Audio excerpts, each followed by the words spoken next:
नीचे देखो आपको ज़मीन दिख रही है क्या। तो वो बहुत ढूंढी, देखा नीचे और बहुत घबराई हुई मुझसे कहती है कि मुझे नीचे ज़मीन नहीं दिख रही। There are no shortcuts and hard work is the key and consistent. जब हर कोई कंट्रीब्यूट करता है एक लेवल पर आके तभी हम सब कुछ एक्स्ट्रा कर सकते हैं। या तो गाड़ी भी चलाती हैं तो एक्सीडेंट ही करती हैं, ऐसा उनको लगता है। तो पापा बोले कि लड़कियां तो थोड़ी ये पायलट वायलट बनती हैं लड़कियां। लेकिन फिर उठूंगी और फिर चलूंगी। बहुत जल्द मैं मेरे सपनों की उड़ान भरूंगी। नहीं रुकूंगी मैं, हर फर्ज हर रिश्ता निभा लूंगी। बहुत जल्द मैं मेरे सपनों की उड़ान भरूंगी। ये आत्मविश्वास से भरी पंक्तियां हैं कैप्टन रेसलिन साकरिया की। पूरे भारत में मात्र 28,000 पायलट हैं और उसमें से भी महिला पायलट मात्र 15%। तो करते हैं खास बातचीत ATPL लाइसेंस प्राप्त कैप्टन रेसलिन साकरिया से। नमस्कार सभी को, आज मेरे साथ है रेसलिन साकरिया। तो रेसलिन, आपका बहुत बहुत स्वागत है मेरे इस शो में, नारी के मंच में, जीवन के रंग रश्मि के संग में। Thank you so much Rashmi ji, आपका भी मुझे यहाँ बुलाने के लिए। सो रेसलिन, let's talk about your journey. आपकी जो पायलट वाली जर्नी है ये कैसे शुरू हुई? मतलब पहले से सोचा था या कोई और प्लान था? जर्नी शुरू ऐसे हुई कि एक दिन ऐसे ही कार में जा रहे थे तो मैं 11th स्टैंडर्ड में थी। तो पापा ने पूछा तुझे क्या बनना है, कुछ सोचा है क्या?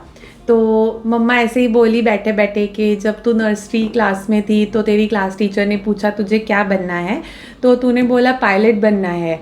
तो हमें पता भी नहीं था कि तुझे नर्सरी क्लास में इसका मतलब भी पता होगा। तो मैंने ऐसे ही बोल दिया हाँ तो मुझे पायलट बनना है। अच्छा। क्योंकि और कुछ भी मेरे दिमाग में कभी था ही नहीं कि मैं क्या बनूंगी, और डॉक्टर या इंजीनियर मैं बनना ही नहीं चाहती थी। बहुत पहले से वो क्लियर था कि मैं ये नहीं बनना चाहती। तो जैसे ही मैंने पायलट सुना तो वो एकदम से क्लिक हुआ और मेरा मन ने बोला कि हाँ मुझे यही बनना है। तो मैंने बोला कि ये तो पापा बोले कि लड़कियां तो थोड़ी ये पायलट वायलट बनती हैं, लड़कियां तो बहुत डरपोक होती हैं। अच्छा, पापा ने बोला। जी।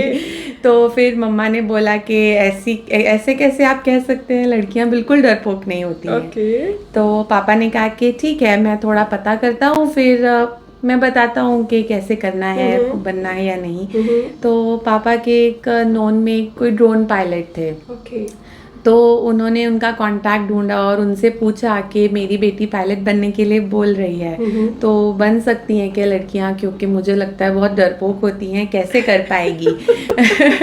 तो लड़कियां तो गाड़ी भी चलाती हैं तो एक्सीडेंट ही करती हैं, ऐसा उनको लगता था। तो वो जो पायलट थे उन्होंने बोला कि मैं आपको एक एग्जाम्पल देता हूँ कि क्यों लड़कियां डरपोक नहीं होती। तो उन्होंने कहा कि हम पैरा जंपिंग कराते हैं बहुत सारे बच्चों को, अब्रॉड में भी और इंडिया में भी। तो जब हम किसी लड़के को बोलते हैं कि जंप करो तो वो जंप नहीं करते हैं और हमें 2-3 बार बोलने के बाद भी उनको धक्का देना पड़ता है। और लड़कियों को हम बोलते हैं जंप तो ज़्यादातर लड़कियां पहली बार में और बाकी लड़कियां दूसरी बार में खुद ही जंप कर देती हैं। तो उस बात से पापा इतने कन्विंस हुए क्योंकि वो रियल लाइफ एग्जाम्पल था। और फिर पापा बोले कि ठीक है अगर ऐसा है तो मैं उसको पायलट बनाऊंगा। क्या बात है, क्या बात है। मतलब लड़कियां डरपोक नहीं होती। तो आपकी प्रोफाइल में है ATPL पायलट। जी। तो रेसलिन, ये ATPL पायलट क्या है और इसका प्रोसेस क्या है? तो सबसे पहले तो कमर्शियल पायलट लाइसेंस CPL लेना पड़ता है, जिसके लिए कुछ 200 घंटे की ट्रेनिंग करनी पड़ती है। कुछ एग्जाम्स को क्लियर करना पड़ता है। तकरीबन 1.5 साल के अंदर मोस्टली ये सारा प्रोसेस कंप्लीट हो जाता है। इसको 10+2 के बाद करना पड़ता है। 12th में हमारे पास फिजिक्स और मैथ्स होना ज़रूरी है। तो उसके बाद हम ये ट्रेनिंग करते हैं और कमर्शियल पायलट लाइसेंस लेते हैं।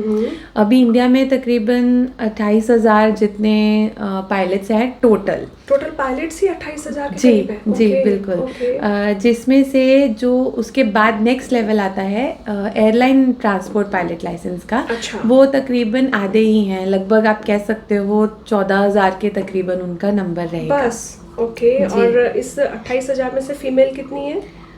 टोटल 15% फीमेल हैं सिर्फ। ओह माय गॉड, 28,000 में से सिर्फ टोटल उनके 15% ही फीमेल जी हैं। जी जी। वाह, मतलब बहुत कम नंबर है। बहुत कम है। और Okay. ATPL लेने के लिए CPL के बाद हमें कुछ टाइम तक फ्लाइंग करना रहता है जॉब में प्रोफेशनली, और 1,500 घंटा मिनिमम रिक्वायरमेंट है, और कुछ अच्छा। और भी रिक्वायरमेंट्स है कि मल्टी इंजन होना चाहिए और ये सब।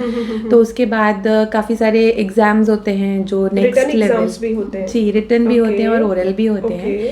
वो सब एग्ज़ाम्स क्लियर करने के बाद, ओरल्स क्लियर करने के बाद ये लाइसेंस हमको इशू किया जाता है। तब आपको ATPL लाइसेंस। तो इसकी खासियत क्या है? ATPL लाइसेंस का मतलब क्या हुआ? तो इस लाइसेंस से हम जो हैवी एयरक्राफ्ट्स हैं उनको अगर एज अ कैप्टन फ्लाई करना है तो हमको ये लाइसेंस चाहिए। ओके। आपकी जर्नी कितने सालों की रही? कब से आपने शुरू किया, और मतलब किस टाइम से ये चीज़ें शुरू हुई आपकी? तो मैंने 12th कंप्लीट की थी जब मैं 17 इयर्स की थी। ओके। और 18.5 साल 18.5 पे मैंने अपना लाइसेंस लिया था।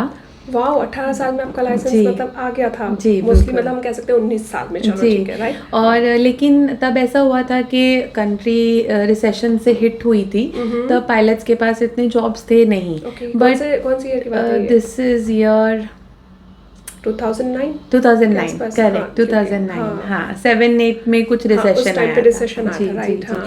बट पता था कि इवेंचुअली रिसेशन खत्म हो जाएगा एंड जॉब्स होंगी।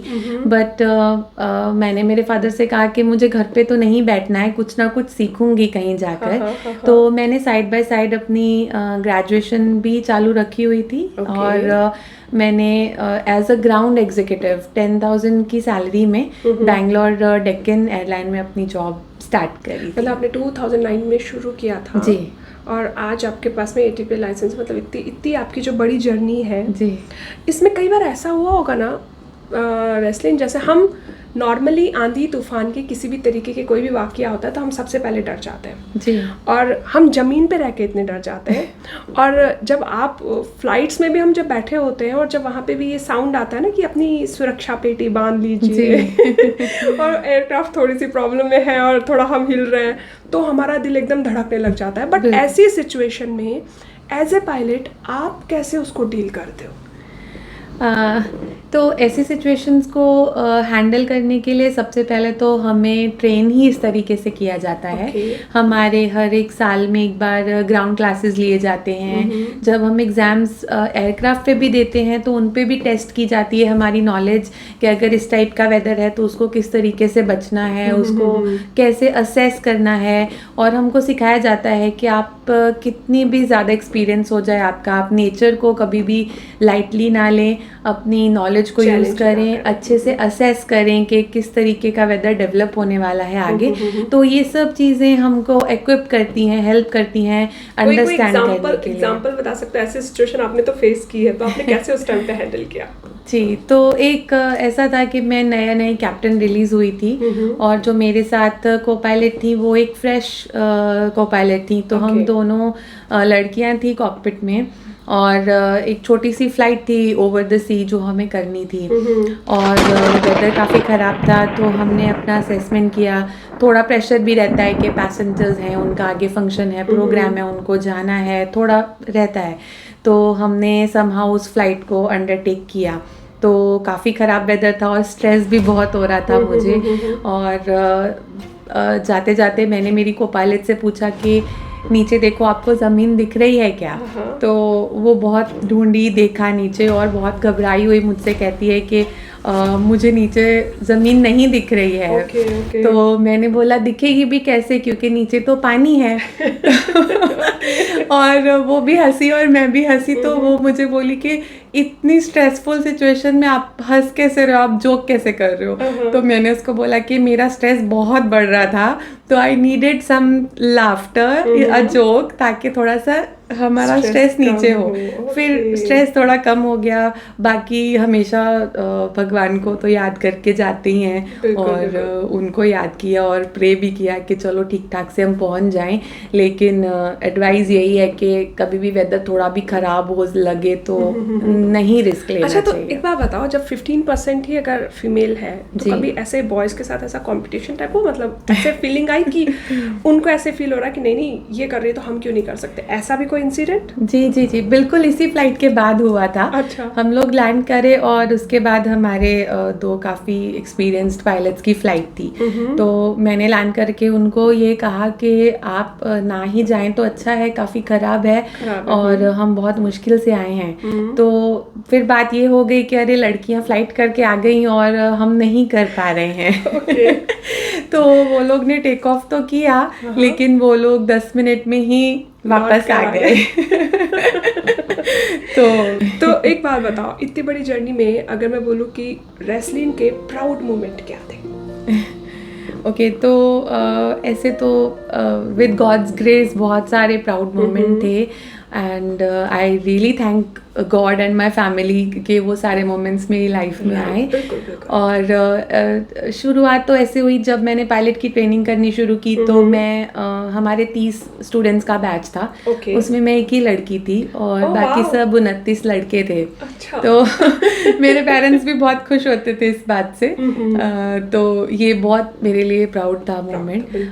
फिर जब मैंने जॉब स्टार्ट की और मैंने ये एयरलाइन ट्रांसपोर्ट पायलट लाइसेंस लिया, तो जो हमारी कंपनी में अराउंड 15-16 पायलट्स थे, उसमें उनमें से मैं अकेली लड़की थी।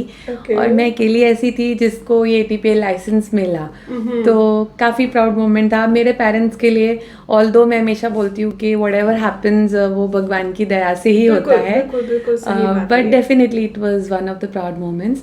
फिर मेरे फादर जब पहली बार मेरे साथ ट्रेनिंग एयरक्राफ्ट में बैठे, तो वो तो सोच रहे थे ना कि भाई ये डरपोक है कि नहीं, वो चेक करने बैठे होंगे। जी बिल्कुल, लेकिन उस फ्लाइट में वो मुझसे ज़्यादा वो डर रहे थे और मुझे बोल रहे थे तो सीधा सीधा चला, मुझे बहुत डर लग रहा है, बट देन वो बहुत खुश थे। So it was very proud moment. सही बात है, पेरेंट्स के लिए सबसे ज़्यादा प्राउड मोमेंट यही होता है कि बच्चे उनकी भी सोची हुई बाउंड्रीज को तोड़ दे और आगे निकले। जी राइट। तो जैसा कि मैंने जाना है कि आपके हस्बैंड भी पायलट है जी, तो कभी ऐसा मतलब दोनों में कंपैरिजन या कंपटीशन ऐसे टाइप का नहीं होता है? नहीं, एक्चुअली नहीं होता है क्योंकि वो पहले से मेरे सीनियर हैं। और वो इस एयरक्राफ्ट पे एग्जामिनर भी हैं, सबके एग्जाम्स लेते हैं।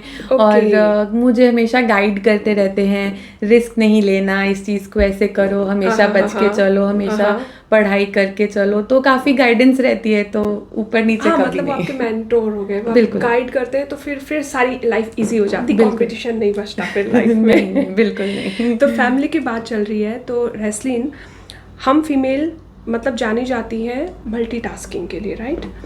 तो घर और बिजनेस मतलब ये बातें कहने में बहुत आसान है पर करने में बहुत मुश्किल है। तो मैं ये जानना चाहती हूँ कि क्योंकि आप 15% पायलट में से ही एक है, तो मैं ये बोलूँगी, और उसमें भी इतना प्रेशर इस चीज़ का, प्रीसियस जॉब का भी, और उतना ही हमें मतलब टाइम देना होता है हमारी फैमिली को भी।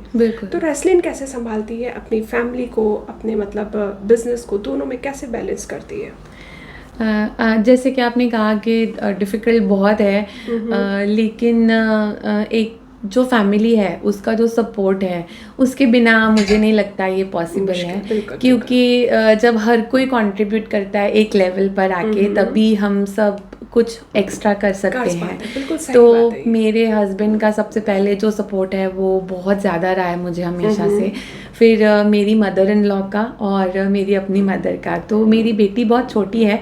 काफ़ी मुश्किल हुआ जब तक वो 5 साल की नहीं थी। क्योंकि अगर कोई फ़्लाइट है या फिर कुछ ऑफिस का मीटिंग है तो आप नहीं बोल सकते कि मेरा बच्चा है तो मैं ये नहीं कर सकती, क्योंकि वो तो वैसे ही सबके माइंड में रहता है कि लेडीज़ हैं तो इनको थोड़ा पीछे ही रखो क्योंकि इनकी जिम्मेदारियां होती हैं। तो उस चीज़ को वो चीज़ सही प्रूव ना हो सके उसके लिए और भी हार्ड वर्क लगता है। और उसके लिए फैमिली बहुत सपोर्ट किया, इसके लिए मैं ये कर पाई, अदरवाइज ये नहीं हो सकता था। बिल्कुल, आई कम्प्लीटली एग्री। क्योंकि मैं हमेशा कहती हूँ कि जब एक लड़का आगे बढ़ता है और लड़की आगे बढ़ती है तो उस दोनों में एक चीज़ का बहुत बड़ा फ़र्क होता है कि लड़की जब आगे बढ़ रही थी उसको बहुत सारे सेक्रीफाइस करने पड़ते हैं साथ में। और फैमिली को भी हमेशा उसी से सारी एक्सपेक्टेशंस रहती है, उसी से सारी अपेक्षाएं रहती है कि ये तो करेगी। बिल्कुल। तो लड़कियों को दोनों जगह पर खरा उतरना होता है। जी बिल्कुल, खुद के लिए भी और फैमिली के लिए भी। तो ये बहुत इंपॉर्टेंट चीज़ रोल प्ले करती है। अच्छा, अब मुझे एक चीज़ बताओ रेसलिन, एक अच्छा पायलट होने के लिए कौन कौन सी, अगर मैं बोलूँ कि 3 या 5, कौन सी क्वालिटी है जो सबसे ज़्यादा इम्पॉर्टेंट है? तो सबसे पहले जो सबसे इम्पॉर्टेंट चीज़ है वो मैं लास्ट में ही कहूँगी।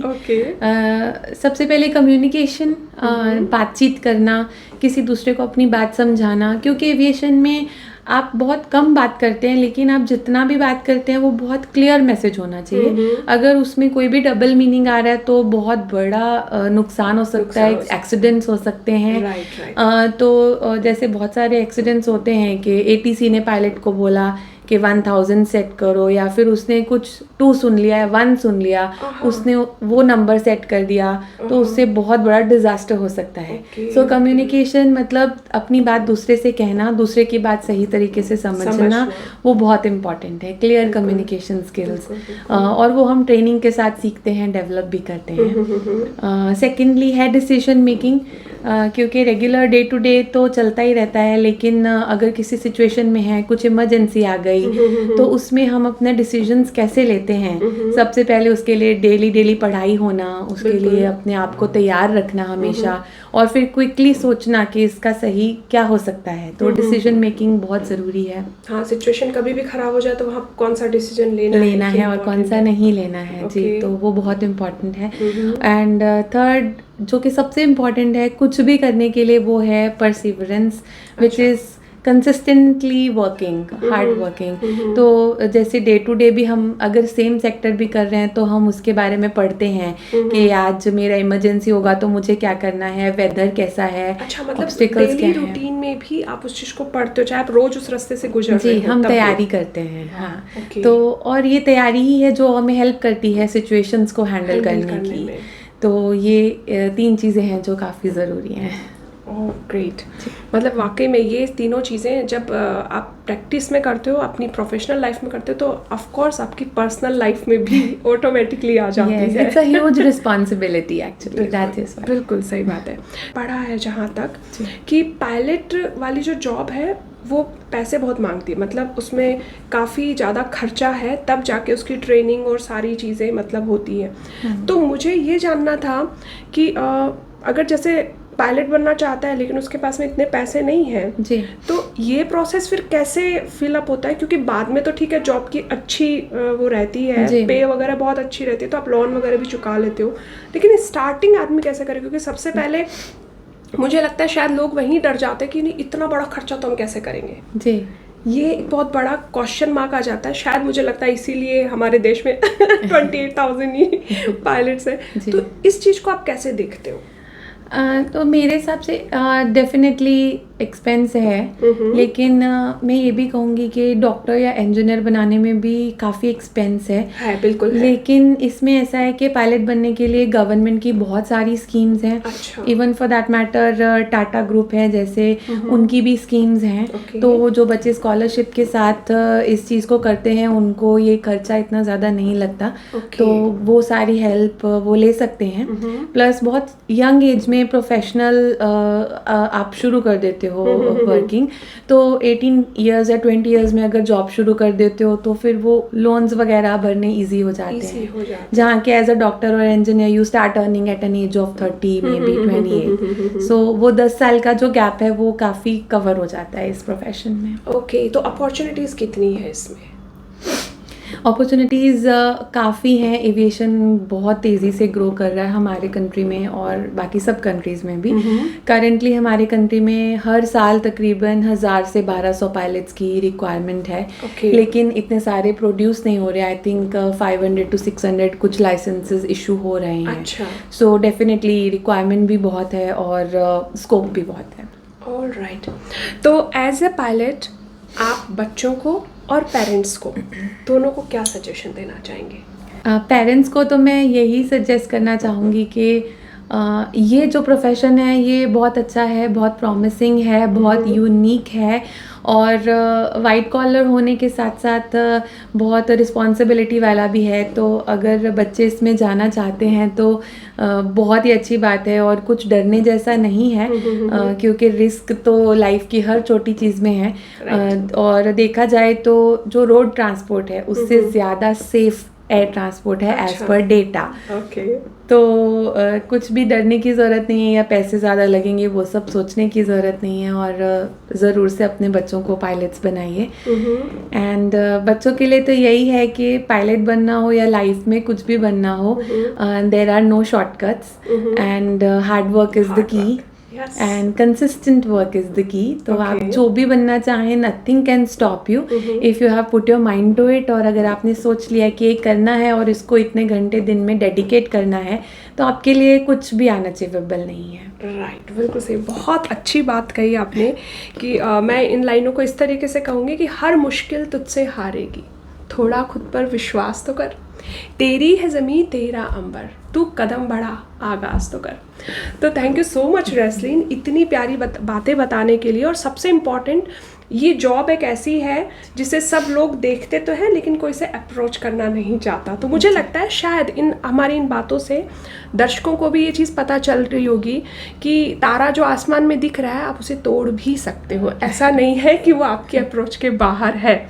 तो thank you very much again, मुझे इतना टाइम देने के लिए, इतने प्रीसियस टाइम में से थोड़ा सा टाइम निकालने के लिए। Thank you so much. And I wish आप अपनी लाइफ में बहुत बहुत बहुत सारी तरक्की करो। Thank you so much. Thank you so much. Thank you very much इस शो को देखने के लिए। और अगर आपको ये कहानी लगती है कि बहुत लोगों को हेल्प कर सकती है तो प्लीज़ इस वीडियो को ज़्यादा से ज़्यादा लोगों के साथ शेयर कीजिए, इस कहानी को ज़्यादा से ज़्यादा लोगों तक बताइए, और ये भी बताइए कि हमारे देश में पायलट्स की बहुत ज़रूरत है और शायद आपका वहाँ पर इंतज़ार है। धन्यवाद।